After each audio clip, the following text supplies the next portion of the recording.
Okay, so let's get started. So, as I said, I want to do second derivatives, which is just going to be the derivative of the derivative. But when you have functions from matrices to matrices or something like that, you have to think a little bit carefully just to make sure we understand what kind of thing the second derivative is. So remember, when we take basically the first derivative, right, what we have is this linear operator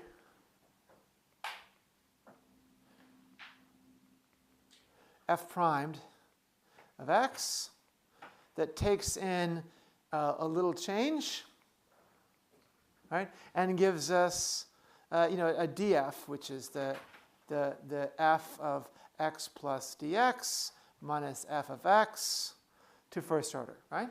The dropping higher order terms. And so it's really natural, to define the second derivative. Let me say deriv as the derivative of that. So what should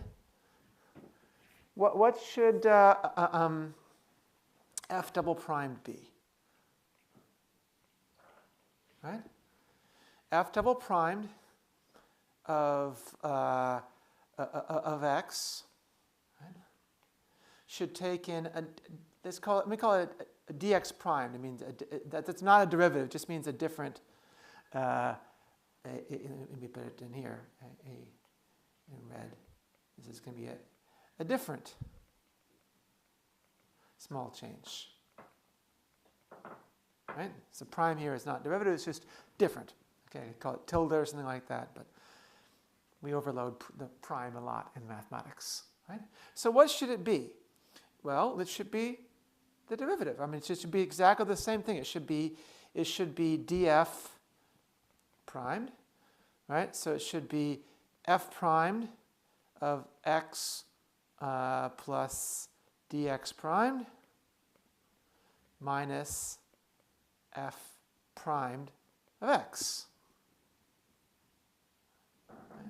It should look exactly the same. But now let's think about what this means.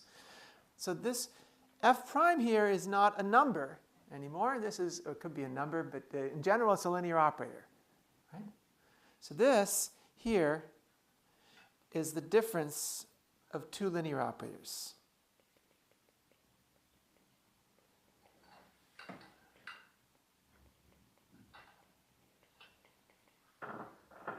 Right? And what does it mean to add and subtract and take differences of linear operators? Right?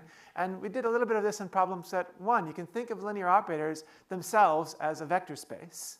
Right? You can, just like we can take functions, sine x plus cosine x is another function. Right? So we can think of linear operators as a vector space as well. So if we have linear operators,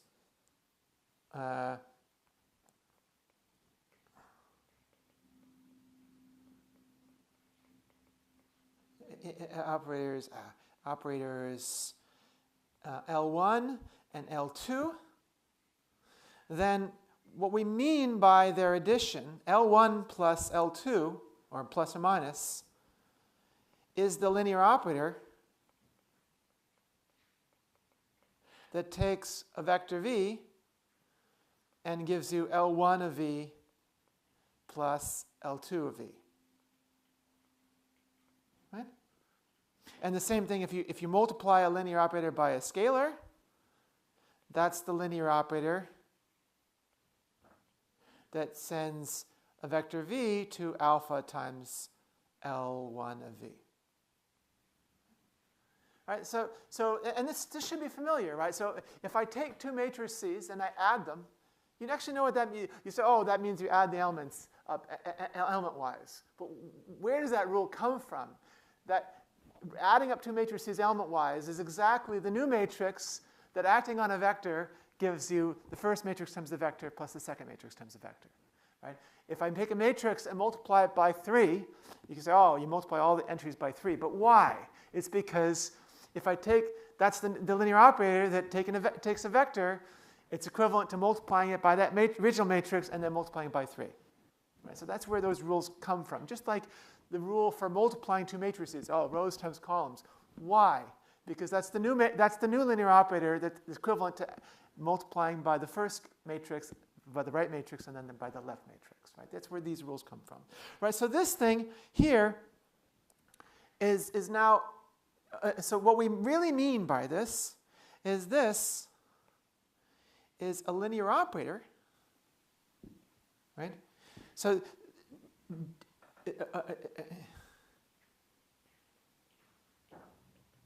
right? That this is the difference of two linear operators. These are linear operators that take in a dx and give you something else, give you a df, right? So the difference of these two things is a linear operator that takes in a dx, not a dx prime, a dx, and gives you something else. So this is a linear operator that takes in, we can call it f double primed, right, of x. It takes in a dx primed that takes in another input. We can write it as it takes in an input dx. Oops. And what it gives you is f primed of x plus dx primed, acting on dx minus f primed of x acting on dx.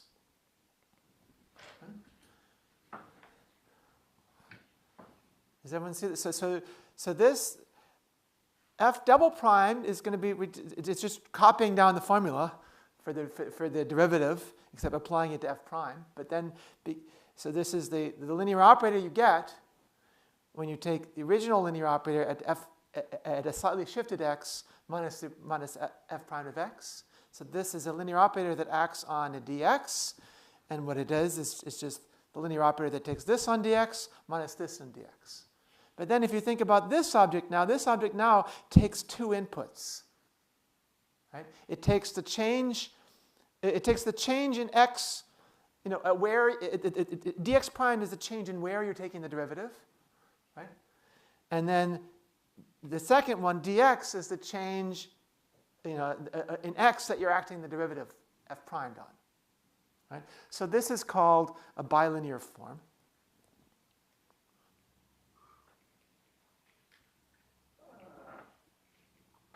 Right?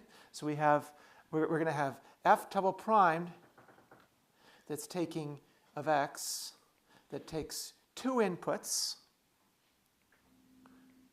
dx prime and dx. But writing those two pairs of brackets is a little bit annoying. So let me just write one pair of brackets and just give it two arguments.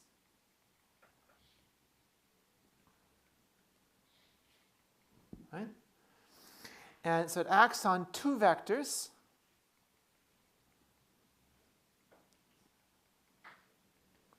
And it's linear in both. Right? So in general, bilinear form. Right? Let me just remind you of linearity. Right? You have a bilinear form, call it B, that takes in a vector u and it takes in a vector v, right? And linearity means if you take like b of u1 plus u2, comma v, that had better equal b of u1v plus b of u2v. But it also has to be linear in the second argument. B of u v1 plus v2 has to equal b of u v1 plus b of u v2, etc. Right? You can also scale and multiply one of the arguments by 2 and so forth. Right? If I multiply both of the arguments by 2, if I do b of like 2u times 3v, right? That had better be 2 times 3 b of u v, right? So if I multiply both arguments by 2, it doesn't multiply the output by 2, it multiplies it by 4. So that's what this second derivative is. It takes in two changes, right? A change in where you're taking the derivative and a change in the thing that you're taking the derivative on. And you might wonder if it matters, like the order. Oops, and this should not have been a prime. Okay, if it matters, does the order of these two things matter? And in general, for bilinear forms, the order matters. In general, for bilinear forms,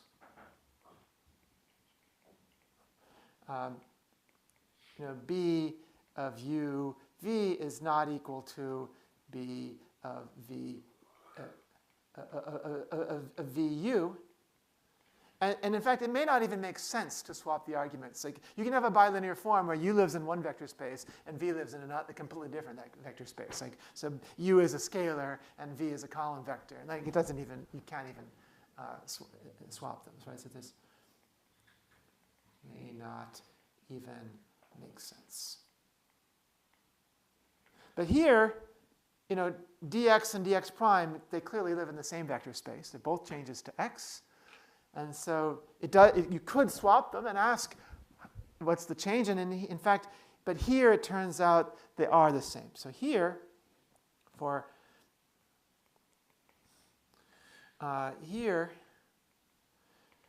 it turns out that f double primed of dx primed, let me make my color scheme right.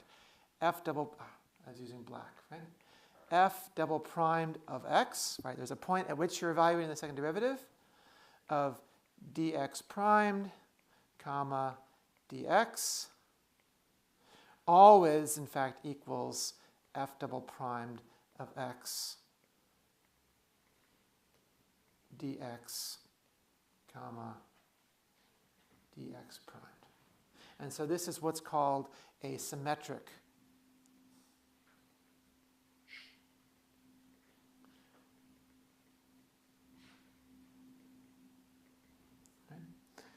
And we can show it pretty easily just from the definition, right? So in fact, as I'll show in a minute, this is actually, you've seen this kind of thing before, you didn't realize it. So you learned in 1802, molecular variable calculus, that when I take a partial derivative, like partial f, partial x, partial y, like two, and I can swap them, it doesn't matter. Right? And it turns out that is going to be a special case of this. Right? But let me show it in general. Just from the definition. So why is this? Okay. Why symmetric? And so we just need to write out the definition a little bit. So just write out. So f double primed of x of dx primed dx. I'm not going to use colors here because it gets too annoying to swap pens back and forth. Okay. So there's two terms here. So there's a term that comes from f primed of x plus dx primed, right, acting on dx, minus f of x, f primed of x acting on dx. Right? That's just the definition I did before. Right? It's the f double primed is the difference of these two linear operators, so acting on dx is the difference of what they do on the dx. But now let's take it one step further. I'm going to expand out. What's the definition of f primed? Let's go back to that. F primed of x, f primed, let's do the second one. That's easier. Right? So the second term, what's f prime of x dx? We said, in the very first lecture, that's the same thing as f of x plus dx minus f of x, right? That's what that is. So what's f primed of x plus dx primed dx? It's f of x plus dx primed plus dx minus f of x plus dx primed. Now let me just regroup these terms a little bit. So I have one term that looks like f of x plus dx primed plus dx. And I have another term that looks like just a plus f of x. That's not very interesting. And then I have another term that looks like f of x plus dx with a minus sign. And I have another term that looks like f of x plus dx primed. But now if you stare at this, clearly vector addition is commutative, right? I can swap those. I can swap these two terms. So this is I can swap the addition in the input. I can also swap the addition of the output. I can just rearrange these two terms, right? And so this whole thing is exactly the same as what you would get is if I took f double prime of x and evaluated it and I swapped the outputs.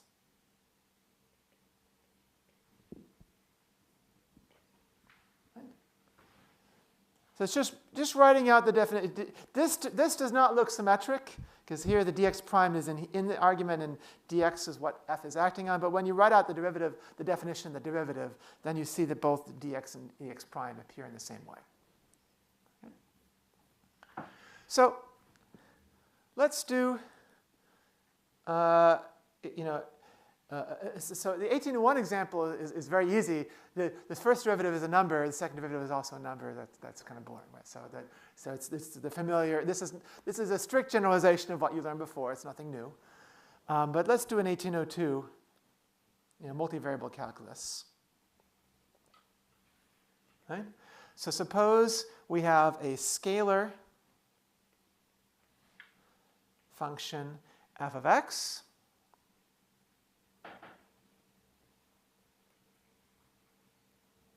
Right, so the output is a scalar,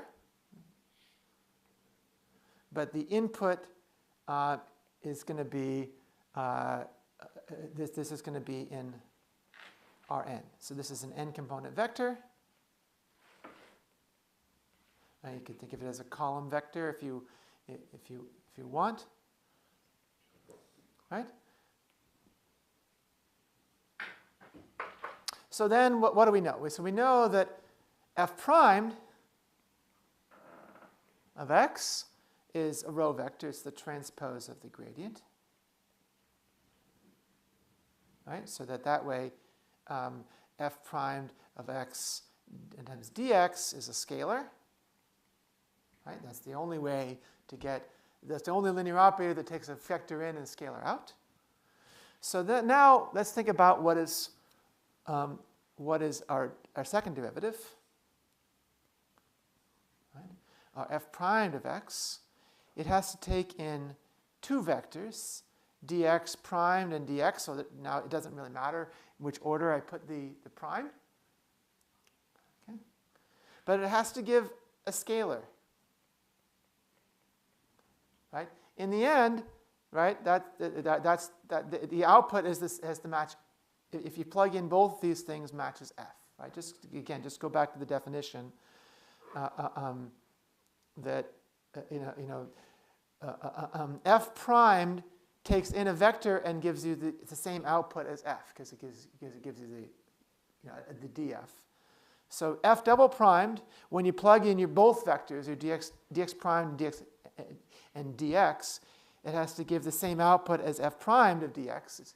Right? So it has to give this something the same shape as f. So this takes in two vectors and gives you a scalar. Right?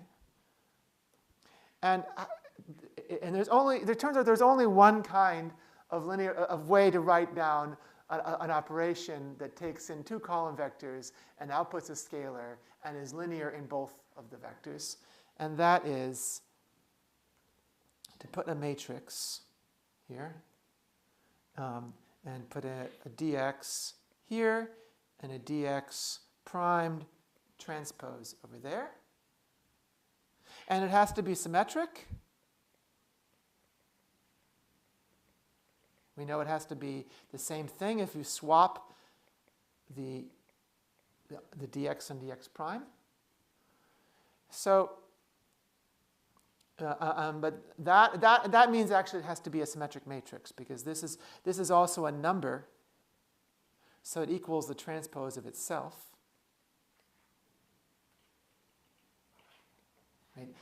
This is true for any number. You can always equal the transpose itself. So that equals dx transpose h transpose dx primed. So these two have to be equal. Right? So you have a symmetric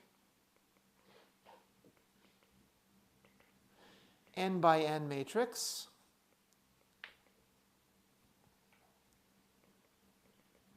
H, which is called the Hessian matrix. How many of you have heard of Hessian matrices before? Yeah, it's a fair number of you, right? So yeah, so that's what a bilinear form looks like acting on column vectors. Right? It's a matrix, right? But it's nice to write it in 1802 terms, sort of more explicitly, like component-wise, right? Just like the gradient in 1802, when you first learn it, it's partial f, partial x1, partial f, partial x2, and so forth. Like h is going to be the same thing. So same kind of thing. So now if we do it explicitly,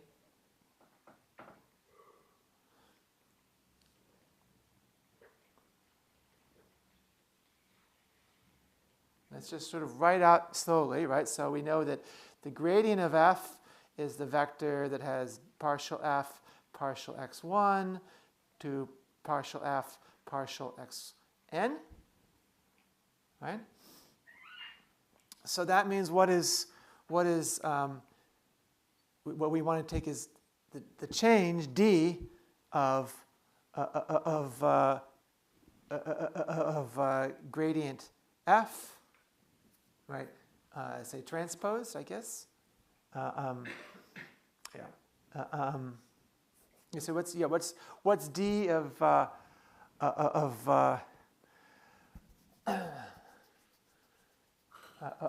this, for example? So, well, it's the same thing as d of partial f, partial x1 to d of partial f, partial xn. But partial f, partial x1 is a scalar function, right? That of x, of all the components, it depends on all the components in x, and it spits out a number, which is partial f, partial x1. So we know what the d of that looks like. The d of that is a gradient, right, of partial f, partial x1 transpose dx, say all the way to gradient of partial f, partial xn transpose dx. But we can write that out as, we can pull out the dx column vector, and that's gradient of partial f, partial x1 transpose all the way to gradient of partial f, partial xn transpose. But that matrix,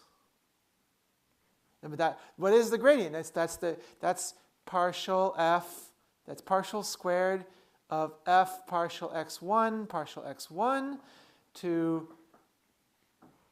partial f, partial x1, partial xn. That's what the gradient transpose looks like. I take partial f x1 and take its derivative with respect to x1 to xn.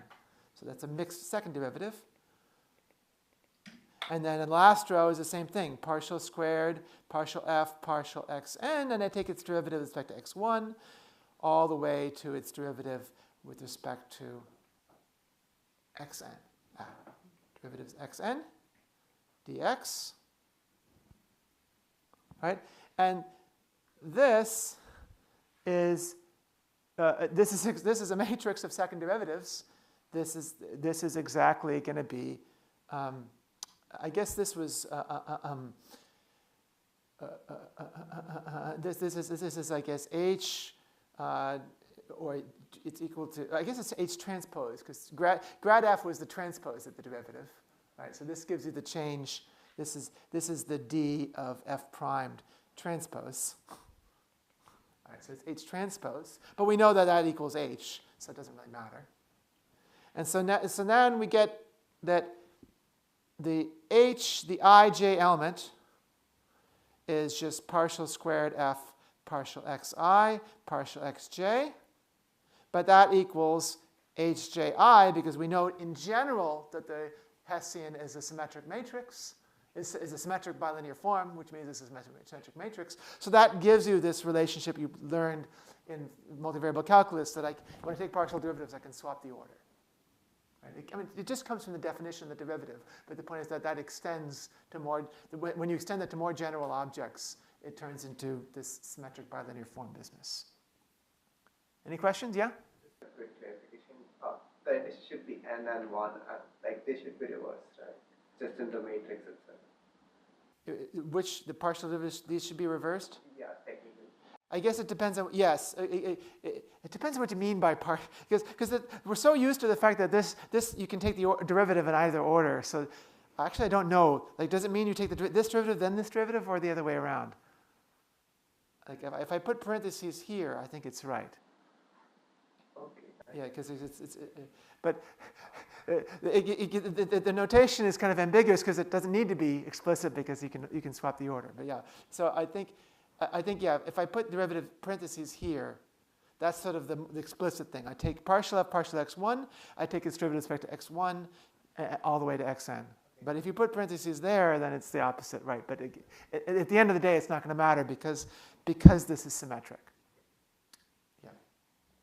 Okay, so that's what, you know, how many learn the Hessian matrix this way? It's basically it's the matrix of all the mixed second derivative. Yeah, so that's usually how it's presented, right? So, and that's, yes? Can you just conclude that it's the Jacobian of the gradient in a way? Yeah, it's exactly the Jacobian of the gradient. Yes, good. Let me write that down.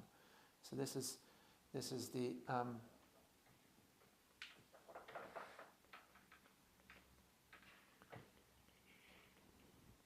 yeah, exactly. So yeah. So but now we have it in a much more general setting, right? So I think it's nice to do. Let's do a more general example. An example that that it's not so easy to do with 1801. Let's do, or 1802 even. Let's take our favorite function, our new favorite function, that takes in a matrix and gives you a scalar. Right? So from the previous lecture, we learned what the derivative of this is. So if you take f primed of a, that's the linear operator acting on dA. What it gives you is determinant A times the trace of A inverse dA. Right, so, or equivalently, we showed that the gradient of F was the determinant of A times the transpose of this, A inverse transpose, which is called the adjugate matrix.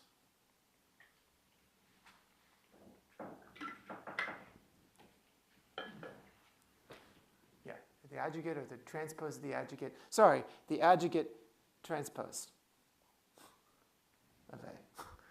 I always forget which is which. It's the cofactor matrix of A. So we saw this, and there's various ways you can show this. Professor Edelman looked at a couple of different ways. So now let's go one step further, and now let's take the second derivative. And whenever we're faced with something new and confusing, it's always good to fall back on the definition, right? So all we're doing is just we're going to take d of this, right? D of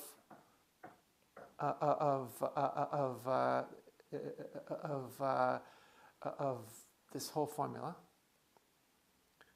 Determinant A trace A inverse dA.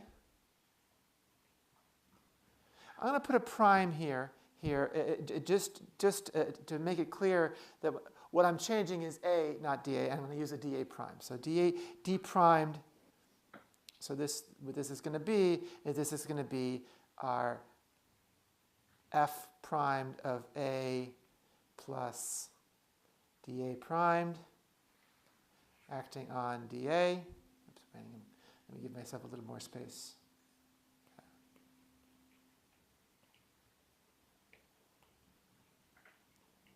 Minus f primed of A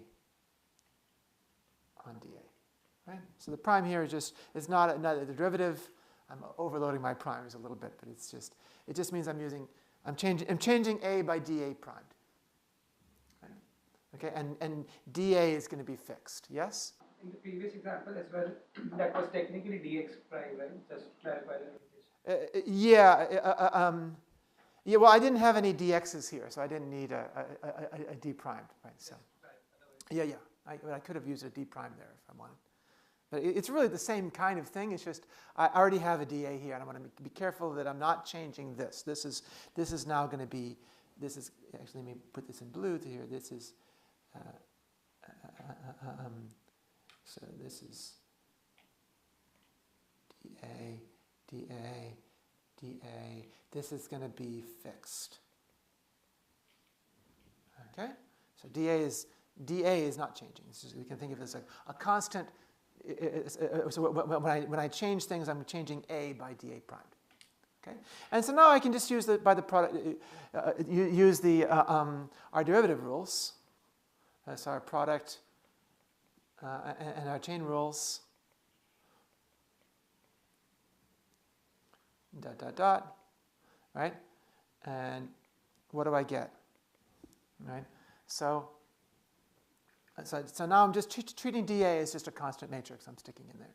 And then I'm taking the derivative the same way as before. Well, I have the derivative of this term times this, plus this times the derivative of that term. Right? And the derivative of this term, or the differential, sorry, of that term, we just saw what it was. Right? This is our it's this. It's this, right? So the first term is determinant of A times, so the D of the determinant is the determinant of A times the trace of A prime, not A prime, A inverse dA primed. Right? So this came from that term, right? Times the other term, trace of A inverse dA, plus I still have my determinant of A times the derivative of the other term, and trace is a linear operator, so I can just take the derivative inside. And so now or the differential inside.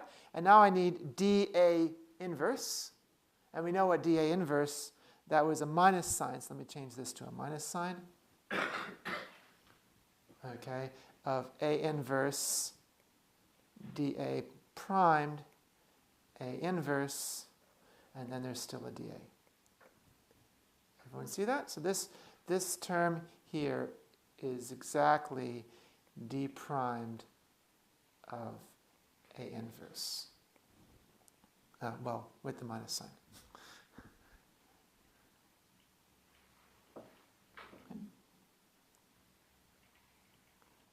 And now the question is this is it. This is it's not going to get much simpler than this. This is our bilinear form.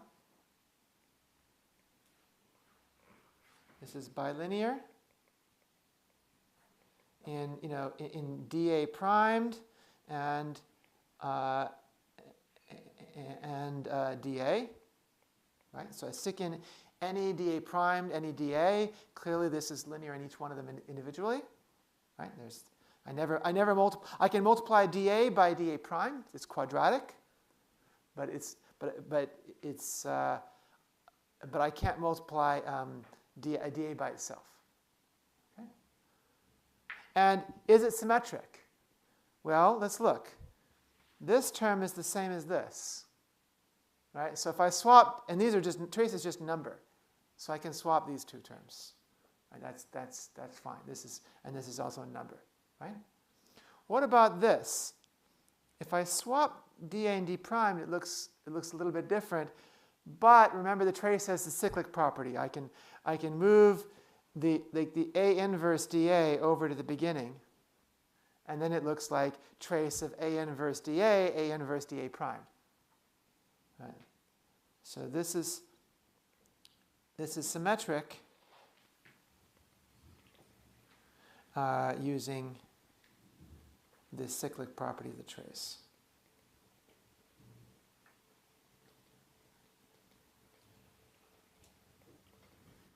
That's it. This doesn't simplify into. We can't write it as a Hessian matrix unless I vectorize things. Okay, so if I do vec of dA, right? This could be some big matrix n squared by, it's n squared by n squared matrix, right? That has a vec of dA on one side and vec of dA prime on the other side.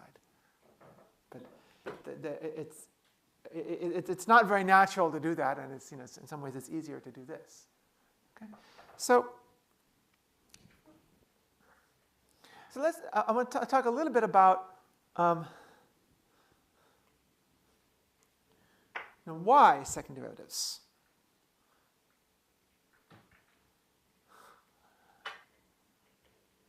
And of course, they come up in lots of cases, right? But let me just mention a few salient things. So first of all, they give you the first derivative give you a linear approximation of a function, linearization. The second derivatives give you quadratic approximations.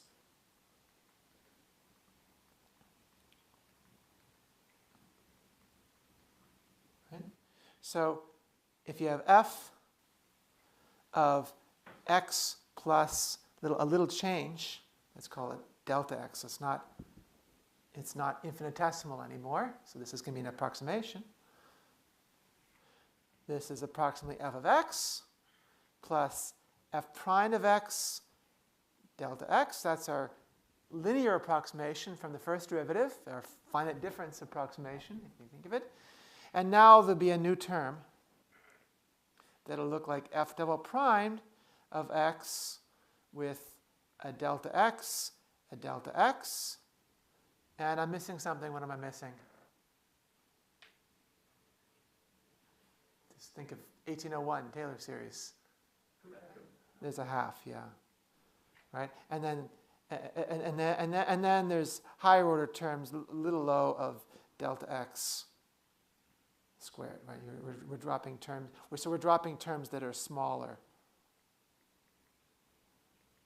than quadratic. All right, so if it's 3 times differentiable, we're dropping cubic terms, but maybe the function doesn't have a third derivative, but definitely what we're dropping are terms that are higher than quadratic. So the 1/2, you can derive this pretty easily by just if you take 2 derivatives of this, you'd better get back to f prime, f double prime, right? It had a better match the second derivative, but because dx appears twice in this, then if you take 2 derivatives back to delta x, sorry, you should get back to f double primed, but because delta x appears twice in this, you need to have a half there in order to get back to f double prime. So if we take, let me just write that in. So if we take, okay, the second derivative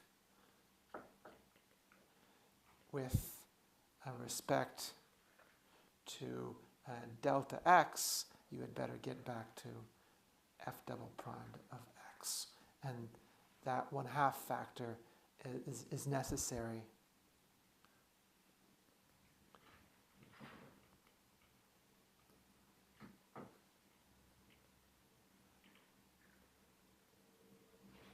because it appears twice.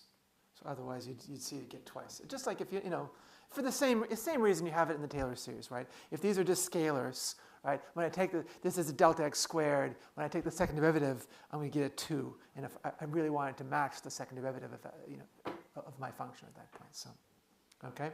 So linear approximating things by other things is useful. Approximating things by quadratic functions is useful. So, for example, if you're doing optimization, right? We approximate f by approximately a quadratic, and then optimize the quadratic to get a step.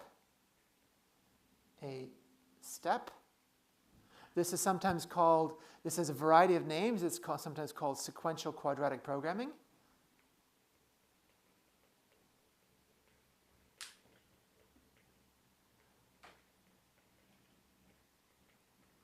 Or SQP. Technically, you should also, if you have constraints, you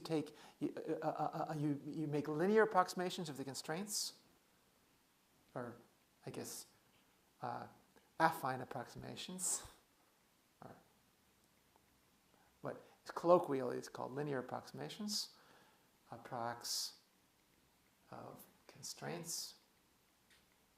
So if you have minimizing an arbitrary nonlinear function with respect to arbitrary nonlinear constraints, right? That's hard.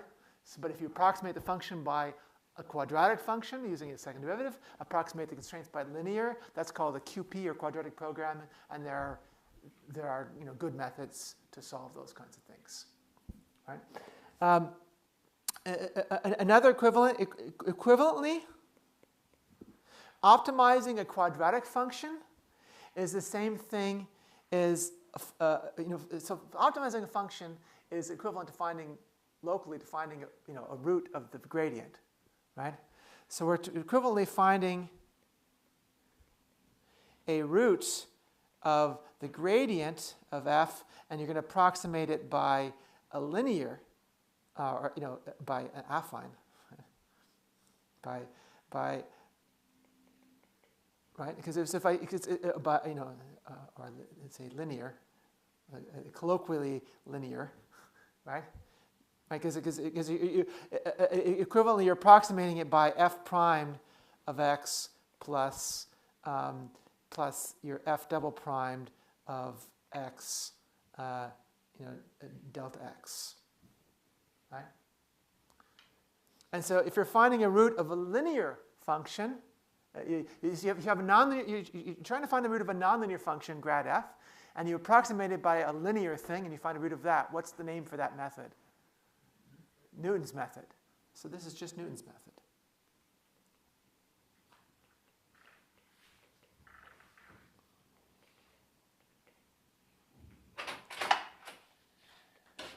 Right? And so in practice, finding the Hessian, or finding the f double primed, or the Hessian matrix is often expensive. If f of x again takes a Rn to a scalar, then H is an n by n matrix, and this is huge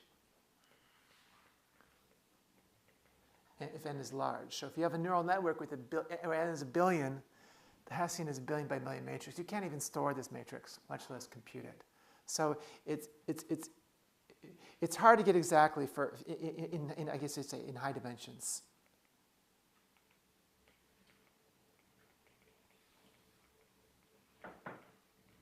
So often what you try and do is you try and approximate. You don't want to give up on it entirely. You approximate the Hessian in various ways. And so these give you rise to a variety of methods called quasi-Newton methods.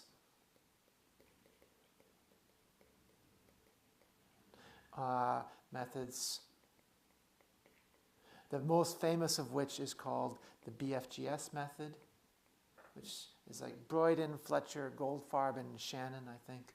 It's named after 4 people who amusingly discovered the same thing in the same year independently. There's 3 or 4 separate papers on the same thing. There's also a closely related method called Newton-Kreloff methods.